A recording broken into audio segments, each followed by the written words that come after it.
parents, we all want to raise happy, resilient kids, but in today's world, mental health challenges are becoming more common than ever. So, how do you know when your child needs extra support? How do you advocate for them at school, at the doctor's office, or even at home? That's what we're unpacking today with a pediatrician who's been at the forefront of mental health advocacy. Oh, and fun fact, it just so happens to be National Doctors Day, which makes this conversation even more special. Dr. Neela Sethi is more than just a pediatrician. She's also a mom of two, a business owner, a passionate advocate for everything from teen mental health to breastfeeding support. She's here today to help us navigate one of the biggest challenges parents face advocating for their kids' mental health. Dr. Neela, welcome to the show. Thank you so much for having me and happy National Doctors Day today. Yes. Well, since today is National Doctors Day, let's start with some quick yes no rapid fire questions just for fun. Okay, you ready? I'm ready. All right, let's do it. Number one, have you ever had a patient's parent diagnose their child correctly before you did? Yes. And how did that go? How was it? Pediatrics is like we say most mommy instinct is about 90% accurate. And I think if you are receiving the right training, you trust your parents. When they want something or they feel something, I think the best thing to do is to say, okay, well, let's try it. Unless it's very, very, very, off, like out in left field. For the most part, I feel like their gut instinct is pretty dead on. Love that. Number two, do your kids ever try to use medical excuses to get out of school? Yes. They work me. They know that there are certain things like headache, sore throat, nausea, toothache that are the buzzwords that is gonna get me to stop what I'm doing and look versus just like cold, cough, congestion is not gonna do it. It's amazing what they can they absorb so many different things. You're like, "Wow. Oh my goodness. Well done. Well done." Right? Okay, next one. Is parenting harder than medical school? Yes, so much harder. Oh my gosh, there's no guidebook, rule book, test. I need a professor to give me an in service on how to deal with teenage emotions. Yes, way harder, way more fulfilling, but way harder for sure. Next, okay. Have you ever been called mom by a patient on accident? Yes, I have. And what's funny about that is I have been called mom by a mom and also by a patient. Like, mom, mom. Oh, wait, no, I'm sorry. I'm sorry, Dr. Sethi, Dr. Neela. Is there a parenting tip you give patients that you don't always follow yourself?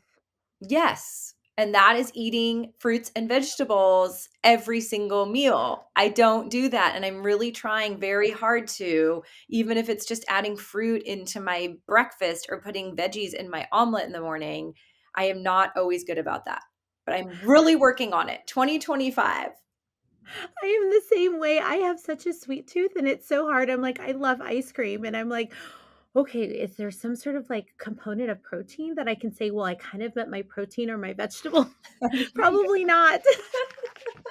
We're all doing our best, aren't we? Yes, that's all we can do. Well, thank you for playing along. Now we're going to get into the real conversation. Let's start with this. What's the biggest mental health challenge you're seeing in kids today, and how early do these issues start? I would say the biggest issue that I see amongst teens is social media.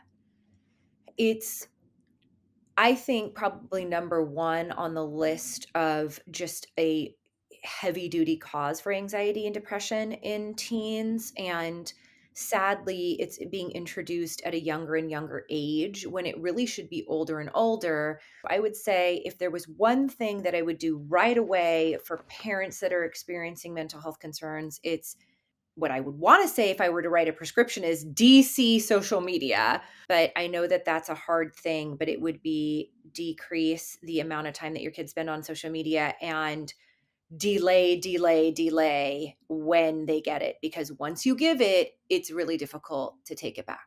Really think long and hard, especially in that 10, 11, 12, 13. That's a really just sort of difficult time and a critical period for them. And I think the introduction of social media only makes matters worse. It can be hard, as you mentioned. I mean, in this current climate, everybody has a phone. You see really young kiddos, even 4, 5, and how do you find a way for your kid to feel accepted with the the Mhm. use of technology, but also, that delay? I love how you said, delay as much as you can. It's hard. It's really hard, but I ask parents all the time, are you going to be a leader parent or are you going to be a follower parent? And I think that is a kind of existential question. I have always sort of had pride in the fact that I'm a leader parent. And part of it is I'm a leader in the community and I'm going to be a leader parent. And this is my craft and my field and what I wholeheartedly believe in. But it takes one set of parents in the 5th grade to say, "Hey, we're not doing it," for all the other parents to follow along, and we are a very tribal society, and so the more people that you can kind of get to be on your side and the more of a leadership position you take, the better chances that you can kind of delay it and have the whole classroom delay it. This is just gonna be the start of making difficult decisions for your child, and it's as serious of a concern as a seatbelt, and you would never let your child ride in a car without a seatbelt, and it's like taking it to that extreme. You'd never let your child smoke a cigarette, and it's taking mental health and making that a priority and saying, "This is detrimental to my kid's mental health, and I'm gonna take a stance against it."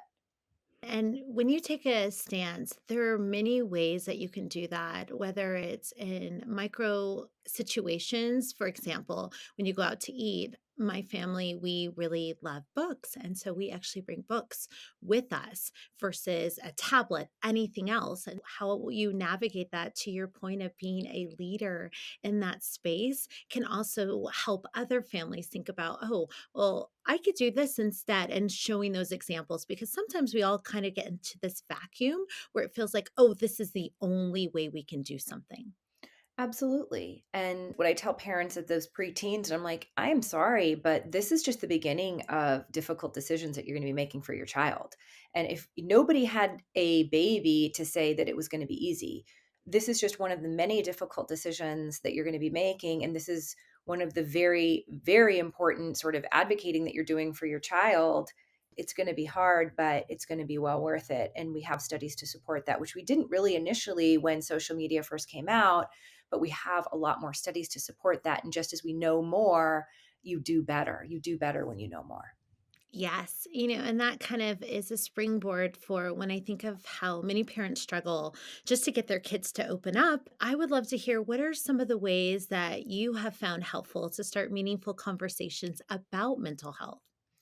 I think just very early on, destigmatize it and talk about it. Talk about feelings and emotions. As young as like toddler is, how are you feeling? Giving them the emoji list and saying, point to which one you are. Because I think a lot of times in society we label ourselves as happy, sad, mad, and those are just sort of the basic emotions. In reality, yes, we are happy and yes, we're sad and yes, we're mad, but we're also all these other things. And I'll tell a lot of my mothers, think of you. Sometimes you're bored, sometimes you're tired, sometimes you're confused, sometimes you're hungry, sometimes you're ambivalent. And teaching kids at a very young age that we have this broad spectrum of feelings and emotions, and none of them are right or wrong. It's being able to have that mind body connection of saying, my body may be telling me something. What does my mind think? Or my mind is telling me something. What does my body think? And teaching them that connection very early on, it destigmatizes it so that when they get to that 10, 12, 13, where they really pull away, they've already established a baseline of emotions and feelings are welcome in this house. We don't label them. Anything that I'm feeling is not right or wrong, it just is.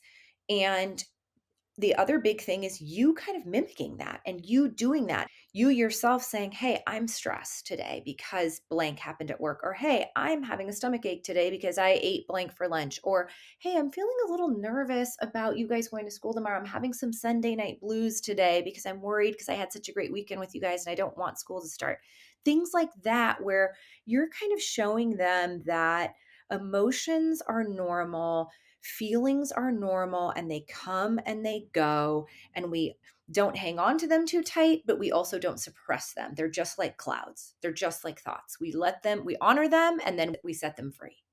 What you have said is Extremely important, so much that I wanna double tap on that. I mean, highlighting that we are a mix of emotions, and sometimes they're fleeting. One minute you feel this, one minute you may feel something else, and sometimes you might feel both at the same time. If you can set the precedence for your kiddo to know that that's okay, and, "Hey, I'm feeling that as well," my goodness, what a way to role play or be able to set or create a blueprint for that child to follow. And that also helps you distinguish what is normal stress, what is something that maybe my child needs additional help or professional help. Once you have that foundation, it's helpful. Can you share a little bit about that? I mean, it just leads into this. It does. It's an important topic of saying, okay, so if we've set the standard at home that we talk about our feelings and emotions, we don't label them, and that we have this mind body connection,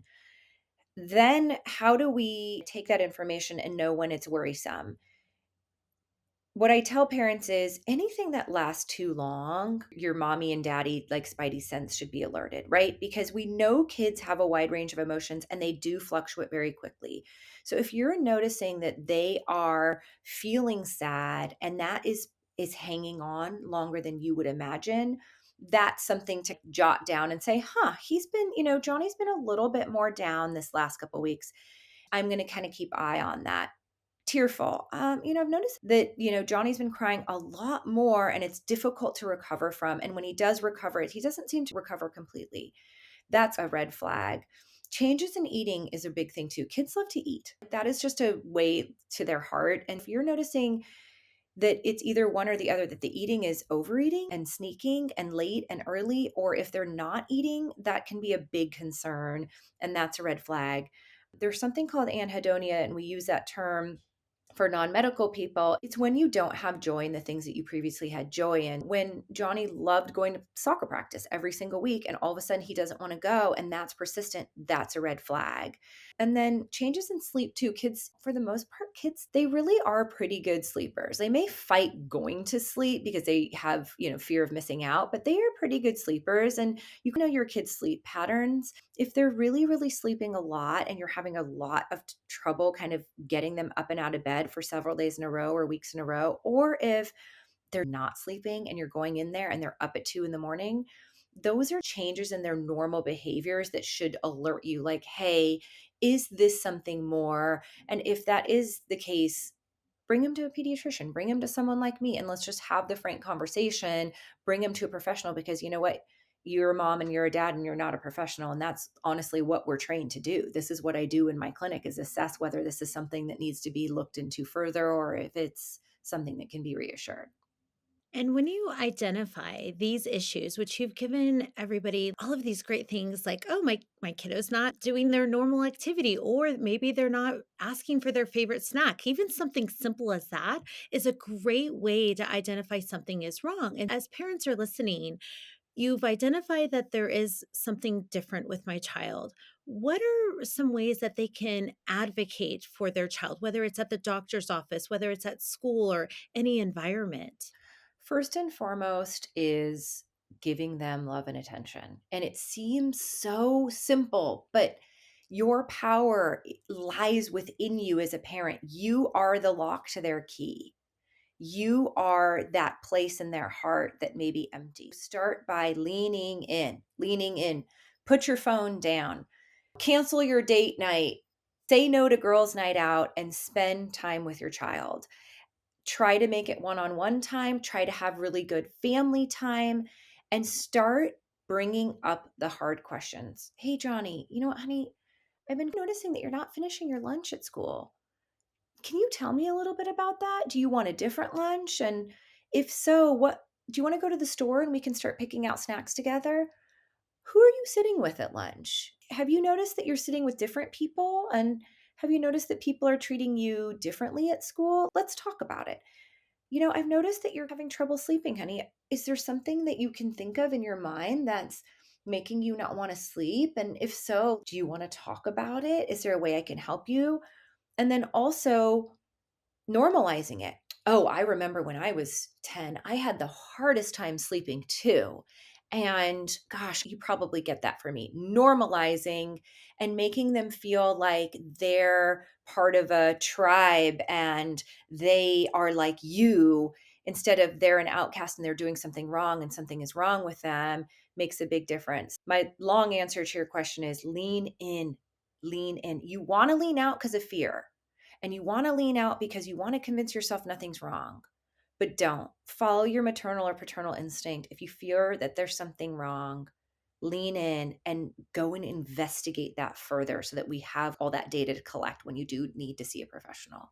Now, after a parent has all of this great data and they've been able to lean in, which I love that concept, and they go to the doctor or they're going to their school and they're trying to advocate for their child, what are maybe one or two tips that they could do to start that conversation? Or if they're facing some resistance, what could they do to really advocate for their child? You can walk right into the pediatrician's office and say, "Hey, I'm having mental health concerns for my child." Boom. First and foremost, come out the gate with that. I'm worried about anxiety and depression. Boom. Going to school and saying, "I'm worried about mental health concerns. I'm having concerns about anxiety and depression, and I'd like to discuss this further. What services do you have to advocate for mental health?" You can go to the pediatrician and say, "Who do you recommend for therapy? Who do you recommend for psychiatry? Can you help me get my child into a therapist? And or can you help my child get into psychiatry? In addition to that, what's your professional opinion? Do you even think that he needs meds or she needs meds?"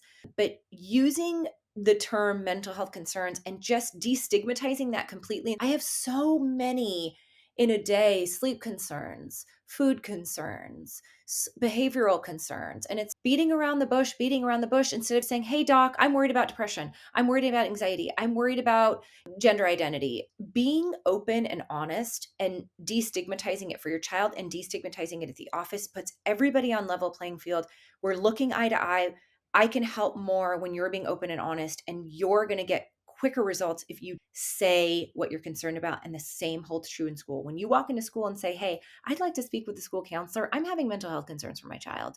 Boom. Everybody's on the same page. And these are the following people that you can see: clean, succinct, and honest and open without the judgment is what's going to get you the quickest results. Having that language, you've helped so many people because although in our field, we're like, of course you would just do this. But a lot of people, sometimes they don't know. And now they have the language or the understanding of this is a powerful thing that you can do for your kiddos. And starting from the gate, normalizing it is a huge step in the right direction to get your child help. Yeah, one of the things that I'd like to add here that a partner taught me, my mentor, many years ago, is literally saying to your child, "How's your mental health?" You're asking about their physical health. Did you brush your teeth? Did you wash your face? Did you use soap under your arms? And I have been doing that with my kids for the last 5 years or so. And it's so helpful to just be like, "Okay, how's everyone doing? Oh, how's everyone's mental health? I care about you and I love you, and it's not a big deal to talk about."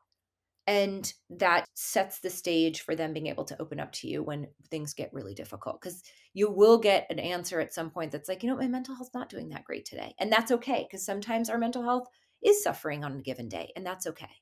I think of the normal language is, how was your day? Or what would you like for dinner? Well, instead, inserting, how's your mental health? That should be a part of what I call the playbook of part of those answers, that conversation that you have with your children. So that is like gold. That's a lovely gem for people to hold on to. Here's a reality check. Mental health struggles in kids are more common than most parents realize. According to the National Alliance on Mental Health, 50% of mental health problems develop before age 14 and 75% by their early 20s. It can be tough to know what to do. Dr. Neela, what advice would you give a friend who is navigating advocating for their child's needs? Don't give up. If you hit a roadblock, pivot. If you feel frustrated, communicate. There is always more that can be done when it comes to mental health. There's not an end all be all the way down to getting admitted if need be.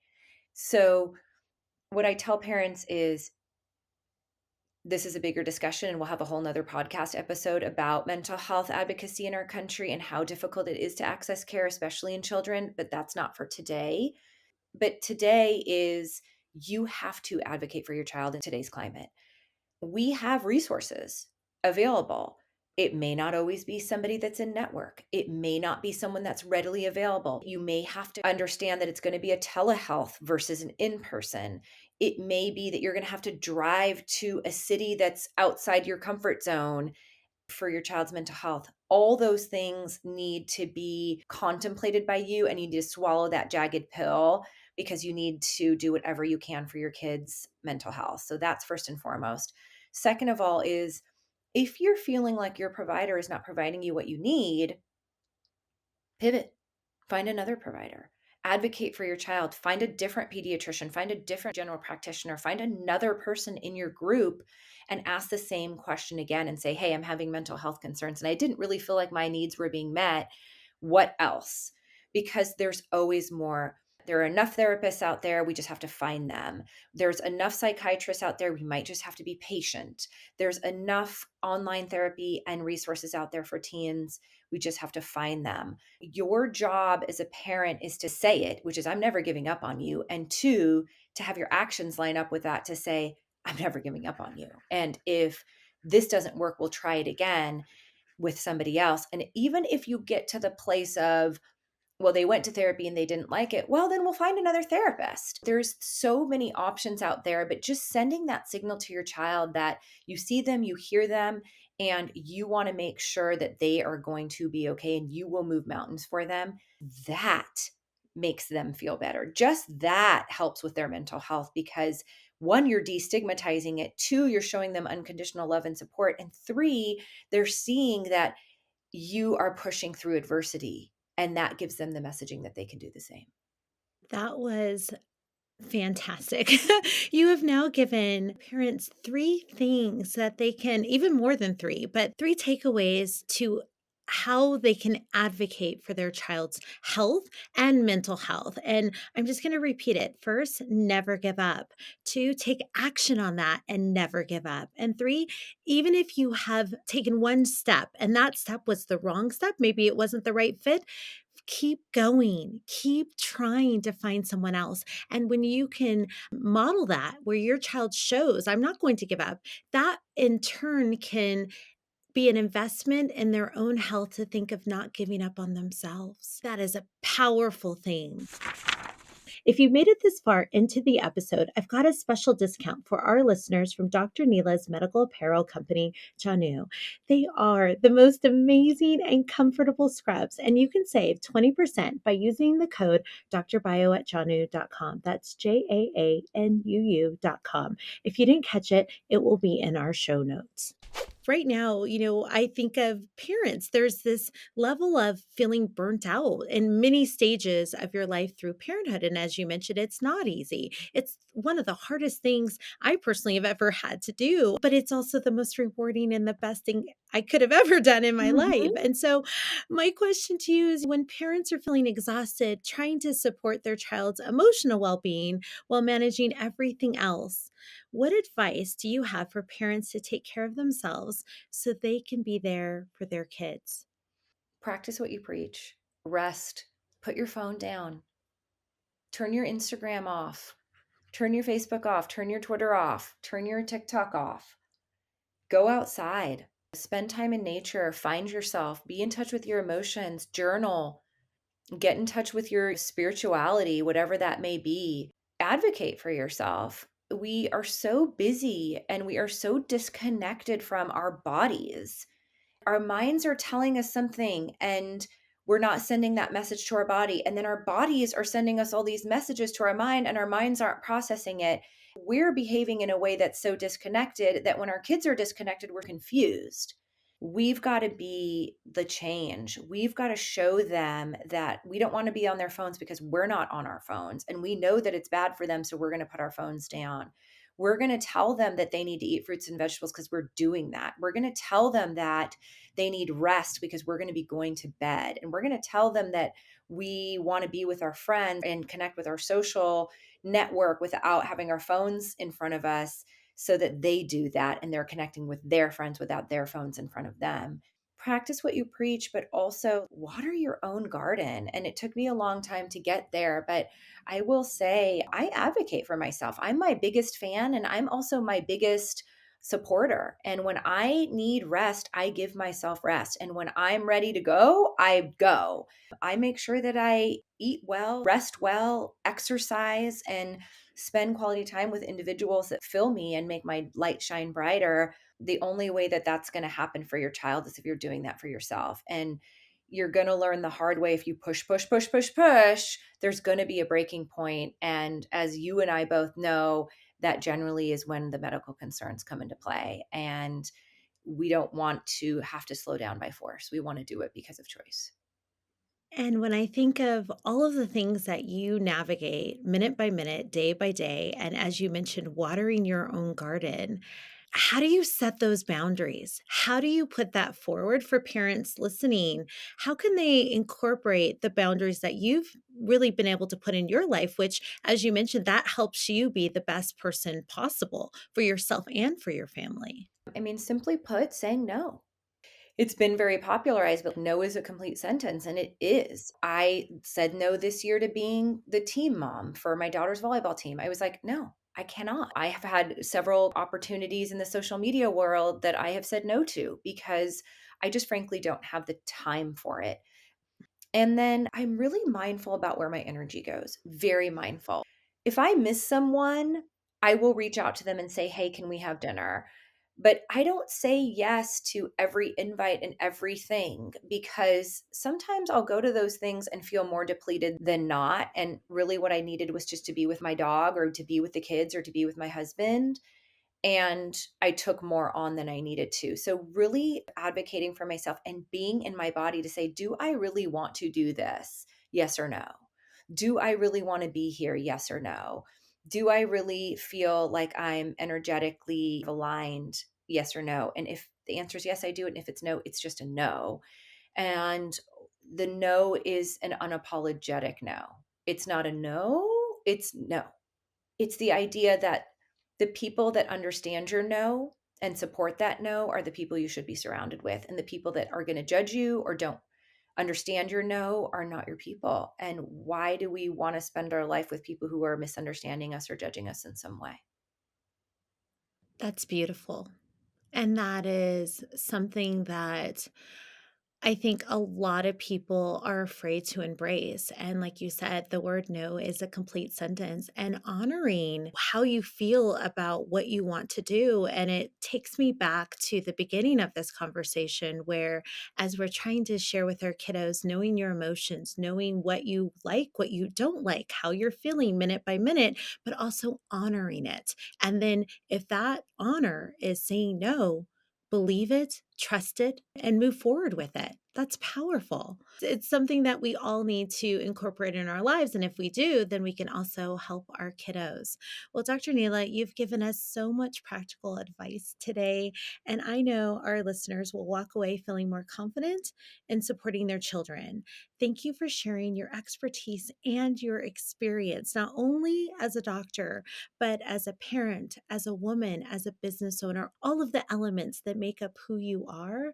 I am grateful for your time, your energy that you spent with me today, helping people know more about how to advocate for their families and for themselves. Thank you very much for joining me. I would love to end with, is there something in the end that you want the listeners to leave with? My take home message would be follow your gut instinct. And it's kind of how we started, so we've come full circle. Maternal and paternal instinct is shockingly accurate. And if you are feeling something in your gut, follow it. Do not let the negative voices in your head win. Do not let the negative people in your life win. Do not let your own self doubt win. Advocate for your child. Teach them that no matter what, you're going to be there for them. Find the right provider that's going to hear you and listen to you and advocate for your child just as you are. I love that, Dr. Neela. Thank you very much. Did something in this episode click for you? Share it with someone who might need these insights too, because here's the thing, real health advocacy happens beyond clinical walls. It's about understanding our bodies, knowing our resources, and helping each other navigate the healthcare system. You've got this.